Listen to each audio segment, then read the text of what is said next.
চিকেনটা আমি একটু জল দিয়ে সেদ্ধ করে নিচ্ছি। গাজর, বিনস, ক্যাপসিকাম, পেঁয়াজ। গোবিন্দভোগ চালটা আমি ধুয়ে নিয়ে 10 থেকে 15 মিনিট মতো ভিজিয়ে রেখে দেবো। আমার চাল ধোয়া হয়ে গেছে। হালকা হাতে চালটাকে ধুতে হবে, যাতে গোবিন্দভোগ চালের যে একটা ফ্লেভার থাকে সেটা যেন ধোয়ার সঙ্গে বেরিয়ে না যায়।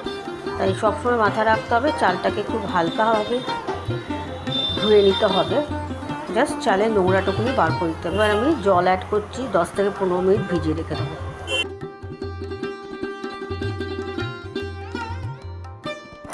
এদিকে আমার গাজর, বিনস, পেঁয়াজ মিহি করে কোচানো হয়ে গেছে। ক্যাপসিকামগুলোকেও আমি ছোট করে কুচিয়ে নিয়েছি। চালের জলটা আমি ঝরিয়ে নিচ্ছি।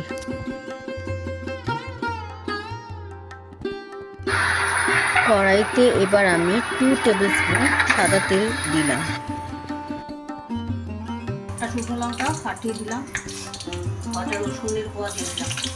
রসুন আর শুকনো লঙ্কাটা একটুখানি গোল্ডেন কালার হবে। এই তেলেই আমি ভেজিটেবলসটা ফ্রাই করব, আর এই তেলেই আমি রাইসটা দেবো। গোল্ডেন ফ্রাই হচ্ছে, এবার আমি এটাকে লঙ্কা রসুনটাকে তুলে দেবো।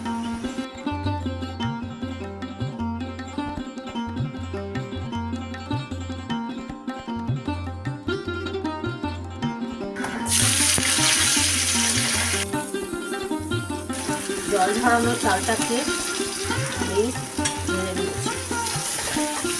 চালটা বেশি ভাজবো না।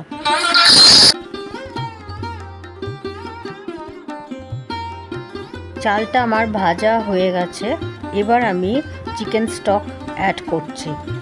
পরিমাণটা যে বাটির চাল নিয়েছি সেই বাটির মাপের 1.5 বাটি চিকেন স্টক আমি অ্যাড করছি। 1.5 টিস্পুন নুন অ্যাড করছি, না ভেজিটেবল ভাজার সময় আমি নুন অ্যাড করেছি। এখন স্ক্র্যাম্বলড এগ বানাচ্ছি।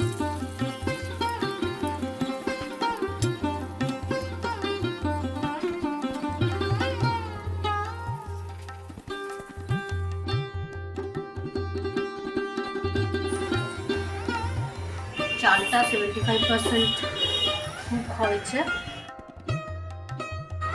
ভাজা ভেজিটেবলসটা অ্যাড করলাম।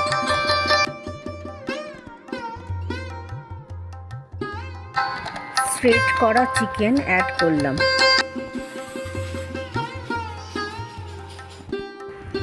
ওয়ান 1/4 টিস্পুন গোলমরিচ অ্যাড করলাম। Please like, share, subscribe. Scrambled এগটা অ্যাড করছি। আজকের recipe Chinese fried rice ready.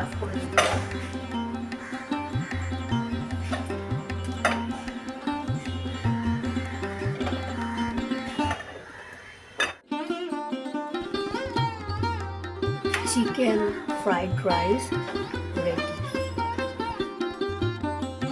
Serve করছি চিলি ভিনিগার সস দিয়ে। Thanks for watching. Please subscribe and like, share.